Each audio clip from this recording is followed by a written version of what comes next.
Just dinna light that candle. Why not? It'll bring the ghost. Hey, it's Janelle Waz, and welcome back for another episode of Treknalysis. Now, on Treknalysis, I like to look at, shall we say, less than popular episodes of Star Trek, and see if they really are as bad as everyone says they are. And a lot of the time, I can, at the very least, find a modicum of a good idea that went awry. And then there's Sub Rosa. I want you to light the candle. Quint said you lived in the candle, is that true? Yes. Yes, the episode where Beverly Crusher has an affair with a man who is not just her grandmother's 30-something-year-old boyfriend, but also a ghost who lives in a candle. Yep, that happened. And if you didn't miss Pulaski before, you do now. Dada, look at this. This episode, in my opinion, is the worst of Star Trek The Next Generation, and that show had its fair share of stinkers. Don't get me wrong, I love Next Gen, and when it's good, it's excellent. But when it's bad, you get Sub Rosa. Oh. Happy Halloween, everyone.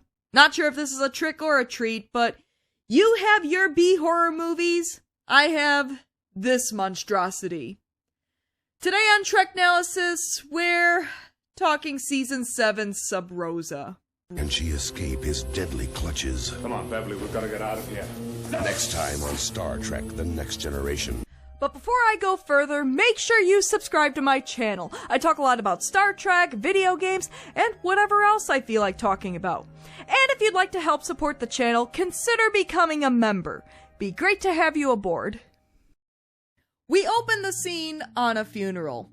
Already this episode is dead on arrival. Beverly's grandmother, Felisa Howard, affectionately known as Nana, has died. Beverly was inspired by her to become a doctor, but unlike Beverly, Nana wasn't officially a doctor, but a healer. I am a holistic healer. It's a calling. It's a gift. Her remedies often included words of advice as well as medicinal teas. Wait, tea you say? You know what? Nana's alright. For now. Also in attendance to this solemn event is Picard, Deanna Troi in a proper uniform. I'd appreciate it if you wore a standard uniform when you're on duty. And First Minister of Bajor Shakar. Man, Nana got around. No, instead, he's a mysterious man who threw a flower atop Nana's casket as he looks longingly back at Beverly. Really, sir? Picking up chicks at a funeral? Isn't that a bit tacky? Afterwards, Beverly asks Troi if she noticed a strange man at Nana's service. Mid-30s, longish hair, probably enjoys long walks on the beach, threw a camellia on Nana's casket. It was her favorite flower. She used to keep them all over the house. Well, that's not that weird, Beverly. I keep camellias all over my house, too. Camellia sinensis. It's tea. I have tea all over my house. Well, Troi doesn't know who the little weirdo is, so she and Beverly head on over to Nana's house. Over the river and through the woods to Nana's house on planet Scotland. I actually feel as if I'm in the Scottish Highlands. No, that wasn't a joke. This episode literally points it out. Caldo's colony, oh screw it, planet Scotland, is very old and has very old systems, so the governor asked Picard to look at their weather systems for a couple of days and maybe give them some upgrades. In exchange for a tour of the colony and a home-cooked meal. You know, no money in the Federation and all. Yeah, they're all on the advanced economics system, the barter system. It's not my fault your species decided to abandon currency-based economics in favor of some philosophy of self-enhancement. Meanwhile, at Nana's house, a fire hazard. Seriously, Nana's been dead for probably a few days and they lit a fire at her place during the funeral? When nobody's home? Beverly reminisces about Nana, who raised her after her mother died. How she had green eyes that all the women in her family had, except for her and her mother, of course. And how she had this heirloom candle, which was lit when Beverly and Troi got here? What, was Nana trying to burn the place down for the insurance money? My house is on fire! Woohoo! Insurance to the rescue! The candle, though, has been in the Howard family for generations, symbolizing the enduring Howard spirit and how Nana would always have that candle lit as she told Beverly ghost stories and... yeah, this conversation feels really weird in retrospect. Troy leaves Beverly to reminisce by herself with Nana's journal as she heads upstairs. The only problem is Troy didn't lock the door behind her as another mysterious man enters unannounced to blow out the candle and steal it. This is Ned Quint. He took care of Nana while Beverly was exploring the galaxy, though Nana never mentioned him before. Oh, there's lots of things he didn't talk about. Yeah, that's disturbingly true as the episode goes on. Quint warns Beverly that the candle has brought nothing but misery and bad luck to her family for generations, though he never specifies how, which probably would have been a good idea here. Give it to me. This is a family heirloom and I intend to keep it! So, not gonna look into the possibly cursed candle? Run a scan or anything? No, instead Beverly looks into her grandmother's journal and finds out that Nana, who was 100 years old, was having a passionate affair with a 34-year-old guy. Nana was 100 years old. What the hell was that, Jean-Luc? The correct response should be... I mean, I'd expect that out of Riker, but you? Yes, Beverly, tell me more about your 100-year-old grandmother's sexy journal. I mean, isn't Picard a borderline prude throughout the show? Apparently, his name is Ronin, and they met after Nana's mother died, and weirdly enough, Nana never mentioned him even though they spent all their time together. And if that's not a bunch of red flags, I don't know what is. This will be a good opportunity for you to get your grandmother's affairs in order. How many was she having? Oh, there's lots of things he didn't talk about. Also, I'm a little creeped out that Ronin is supposed to be 2 years older than me. That's a little too close for comfort. And in fact, Grandma's sexy journal made for some good nighttime reading as Beverly dozed off. And so hot was this journal that even the candle burst into flames and moved Beverly's nightgown off her shoulder? If you have a lick of sense, you'll listen to me right now and do away with it. It was the most physical dream I've ever had. Even Troy, who comes from a planet of naked weddings and whose mother is Waxana Troy, was a little freaked out by Beverly's dream and her grandmother's sexy journal. Let that sink in. And 10 forward, with people walking around, is not the place to talk about your grandmother's sexy journal, Beverly. She wrote very detailed descriptions. Stop! Stop! Shall we start going over the personnel reports? Wait, they're supposed to be working? So Troy walked into this work meeting, and Beverly's all, hey, you want to hear about my grandmother's sexy journal? Beverly, even Geordi has more class than that. What the hell's the matter with you? And she's still pulling the conversation over to Nana's active lifestyle when Deanna wants to get work done? What is this episode? What the hell am I watching? I'd read 2 chapters. Well, this meeting could have been an email, but it shouldn't. At least not on the company's email. Well, that was uncomfortable. Let's visit Nana's grave to find Quint tending it.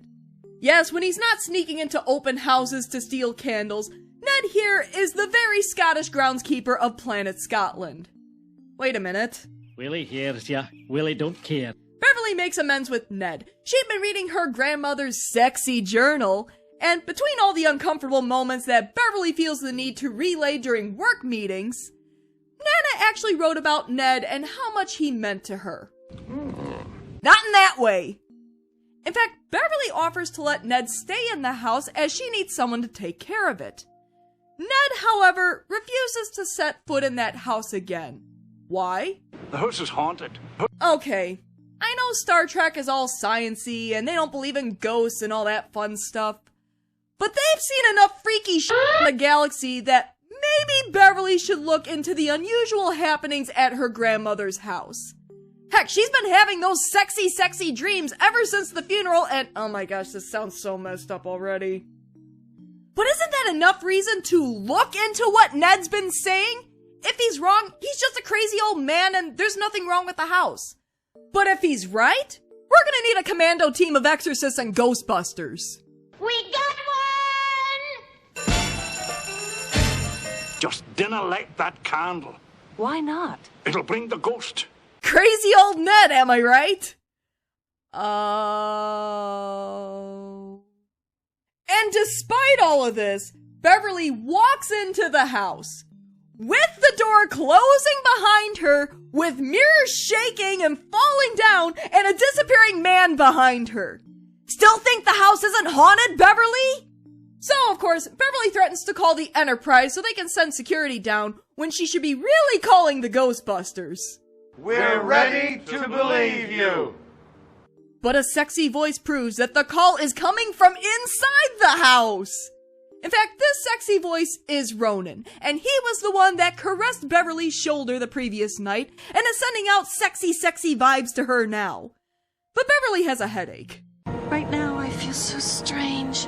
It's the cringe, Beverly. It's in the whole episode. Ronin loves Beverly despite the fact that he was dating her grandmother just a few days ago before her death. That was a short grieving period. And now his sights are on the granddaughter. And even though Ronin appears to be 34, he was actually born in 1647. So, Nana wasn't a cougar after all? In fact, Ronin's been with the family for generations, ever since they were in Scotland, having long, passionate affairs with the women in Beverly's family and passing along to the daughters once the mothers have kicked the bucket. It's the family's dirty little secret! And now, Ronin is trying to merge with Beverly. I don't understand. Stop it! Beverly's only saying what we're all thinking. Also, no means no, Ronin, you perverted little ghost! Did you have another dream last night? Oh, shit, I just got whiplash from that tone change. What even is this episode?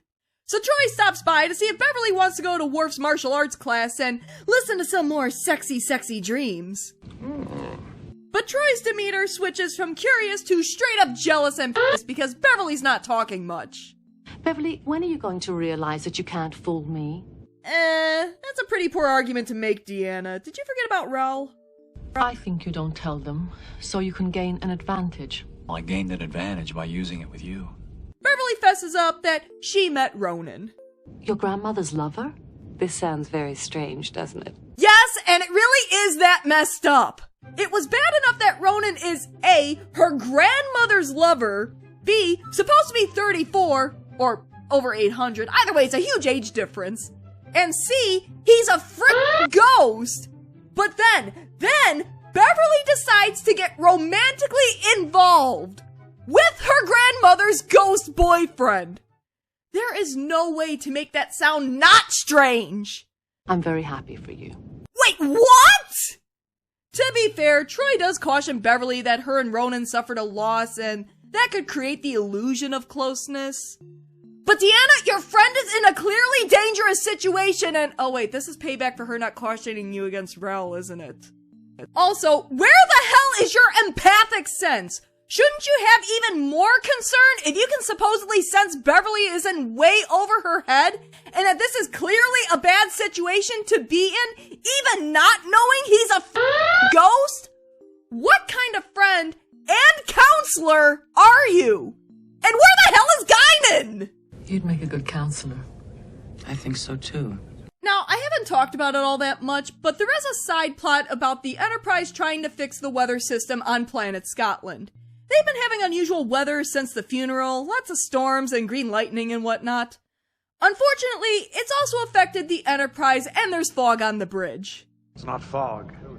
It's Laz. Well, can't he be fog somewhere else? Or at night when nobody's around? Also, 10 forward is below freezing and there's no gravity on Deck 13, so Data's gotta look at the weather control station on the planet. Only Ned's way ahead of him. He's dead. Ned, no! He's the real hero of the story! He died trying to save Planet Scotland from Beverly's crazy ghost boyfriend. He's not unlike Solbor in DS9. Rest in peace, King. Beverly, with different hair, scans Ned and determines that the plasma charge wasn't what killed him. It happened at the cellular level, and I think we can all figure out who's responsible for it. Beverly orders her staff to scan the body on the Enterprise instead of doing it herself, while she goes off to Nana's house for some sexy candle time. The enduring Howard spirit, ladies and gents. This episode sounds worse and worse the more I explain it. Oh, come on, he's not even hot, Beverly! OMG. Becky's not even hot. Ronin confirms that he does indeed live in the candle, which is currently on the ship, and that he needs Beverly to light it so they can be together forever. No, we are not bringing that magnificent Rick Astley song into this! Now, Ronin the ghost living in a candle brings up a whole slew of questions. If the candle was always lit when Nana was alive, did it ever run out, or is it a regenerating candle? Did Nana keep a ton of candles around the house, or does Ronin live in the candle holder and just needs candles for power? Does it need to be a specific kind of candle, or will any candle work? What about scented candles? What if Nana wanted Ronin to smell like pine trees for when Christmas time rolls around? Or what about the beach for the summertime? Or is Ronin more of a cinnamon man or fresh laundry kind of guy? And I know what y'all are thinking, that I'm just putting off talking about this episode by asking these questions, but in reality, it's a sign that my brain is breaking. I mean, what even is this episode? So Beverly heads back to the Enterprise, heads off to her quarters, and locks the door. I lit the candle. Where are you? Okay, so usually when this episode is brought up, everyone goes right for the, shall we say, crass aspects of the episode, and to be fair, that isn't hard to do. It's pretty blatant, and it just feels icky. But the one thing that really stood out to me, aside from the obvious of course, is how much Beverly is acting like a drug addict. She's changing her entire personality to be with Ronin. She's skipping Worf's martial arts class, a social function. She's not doing her work. She acts manic when she's been away from Ronin too long. She locks the door so she can get her fix. She even acts a little under the influence when talking to Troy earlier. I didn't say I was in love with him. I'm just intrigued. Translation, I can quit anytime I want. Beverly, the first step is to admit that you have a problem. Think about your son! Or don't, we want you to get off the stuff. Speaking of which, anyone gonna tell Wesley his mom is having a trashy affair with his great-grandmother's boyfriend? His great-grandmother's ghost boyfriend? No wonder he ditched Starfleet at the end of the show. Lit candle in hand, Beverly quits Starfleet to become a healer, and Picard is Beverly, what the hell is this? That's what I want to know! Girl, you have a problem! Say what you want about Pulaski, she never pulled this crap! We don't have a Pulaski has a trashy affair with a ghost candle episode. But we have a Beverly has a trashy affair with a ghost candle episode. I've resigned my commission, so unless you plan on kidnapping me... Alright, Beverly? But we're gonna need to send you to one more Starfleet conference before you go. I mean, that is a viable option, Jean-Luc! Troy tells Picard that Beverly was attracted to Ronin and that it was moving too fast, but since Beverly didn't want to talk about it, she left her alone. I sensed that she was holding something back. And you didn't do anything? What the hell kind of, not just friend, but counselor are you? And you have even less of an excuse because your empathic abilities. What is wrong with you, Deanna? Quark, after a night of drinking with Damar, would probably make a better counselor than you. Meanwhile, Geordi and Data detected the same kind of energy coming from the cemetery on the planet, so Picard orders them to check it out and see if they can find the source. Which happens to be Nana's grave. Meanwhile, it's more sexy candle time for Beverly! Girl, you've only known him for 3 days! 3 days? You were only there for 3 days and you couldn't restrain yourself. Until Picard walks in because the door was open. What's with everyone in this episode just walking into Nana's house? Picard's there to meet Ronin, the man taking his CMO and mother of his, I mean just his CMO, from him. You changed the color of your eyes. I think that I preferred your eyes the way they were before. And this is where it hit me. Deanna Troi is a terrible friend to Beverly. Well, to be fair, Beverly is a terrible friend to her as well. They both tend to encourage each other's bad behavior. Troi was going too fast with Raul, Beverly practically encourages it. Bad enough that Troi encouraged Beverly reading her Nana's sexy journal, which led to her being with Ronin, but then she didn't try to stop her when she sensed she wasn't telling her everything, failing as a friend and a counselor. If you sense something, Deanna, say something! Picard, on the other hand, does legitimately care for Beverly and takes action when he realizes something's wrong. He knows something's going on with her, in other words, she's acting like a drug addict when there's a new man in her life, and steps in to try to stop her from walking off the edge, even when she says she doesn't want him to. It doesn't take him long to see that this relationship with Ronin is harmful, and he does something about it. Picard starts asking questions about Ronin, though. How come no one's ever seen him? Oh, here, I'll just ask him right here. Where did you come from, Ronin? How long have you been here? What do you even do here? Oh, Geordi and Data found the source of the weather problems? Yeah, go check out Nana's grave. And this is where Beverly starts to snap out of it, checking into rehab, so to speak. Beverly tends to Picard while Ronin insists that she go with him to prevent Geordi and Data from exhuming Nana. No! Finally doing the right thing! Meanwhile... Whoa, what the hell? And that no is enough to make even George Lucas blush. No! So, Ronin just reanimated Nana to shock Geordi and Data. Just in case you thought this episode couldn't get any more crazy. Beverly, it's all right. You're not Nana. Nana's dead. It turns out that Ronin's not really a ghost because this is Star Trek. He's actually more of an energy being. Which begs the question, what would happen if Q showed up in this episode? Now, this episode's already insane enough. Ronin's all, I was here to protect you, but Beverly figures out that he was actually infusing her with the same energy that killed Quint. And Data, Geordi, and Picard if they weren't main characters. Basically, he's been using her and her entire family to maintain molecular cohesion, or else he'll die. You have been using me, Nana, my entire family for centuries! Well, finally she realized how icky this whole situation has been! They have a little shouting match, and Ronin insists that Beverly give him the candle, and even shocks Geordi like a younger, greener Emperor Palpatine to convince her to set the candle down. For her to phaser it. Ronin doesn't have much left, so he's gonna go for broke and merge with Beverly directly. Only to get phasered himself. Don't worry, Ronin, there are plenty of other redheads in the galaxy. He always had a thing for redheads. Kira, watch yourself. Geordi, Data, and Picard will all be fine, but Beverly's getting a little therapy and 10 forward with Troy about her family tradition. Because Gul Dukat wasn't available for better counseling sessions. Beverly went back to her grandmother's sexy journal and comes to a rather disturbing conclusion. Whatever else he might have done, he made her very happy. I'm not sure that's supposed to be the takeaway from this episode, Bev. You have been using me, Nana, my entire family for centuries! And finally, it's over!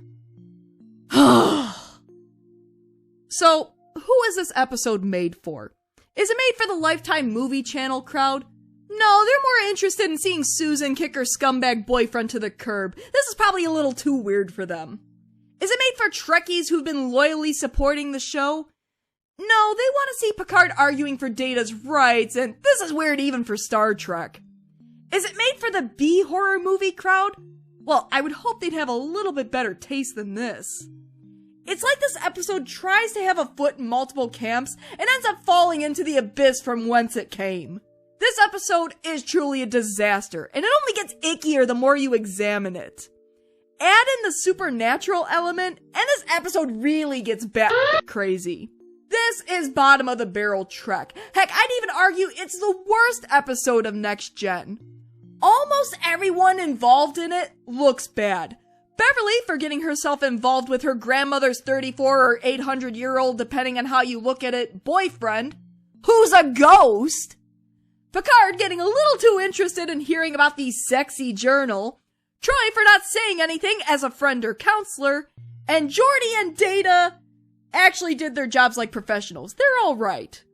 To be fair to Picard, though, he probably did get Beverly out of this really unhealthy relationship. Now, is there anything good about this episode? Well, Gates McFadden does look good in it. Her hair and makeup are on point. But other than that, no, this episode really is as bad as everyone says it is, earning the mockery it deserves. It's time to snuff this candle out once and for all. Just dinna light that candle. So what do you think about Sub Rosa? Did you love— oh, who am I kidding? How terrible is this episode for you? Was I too harsh on it, or was I not harsh enough? And most importantly, what candle scent do you think Ronin is? Because I'm pretty sure that's the most we're gonna get out of this episode. Please, leave comments below and discuss. As always, thanks for tuning in to my pain and reliving Sub Rosa for a Halloween episode of Treknalysis. If you like what you see, why not give my video a like and subscribe to my channel? Tell your friends! Until next time... Now give it to me! This is a family heirloom and I intend to keep it!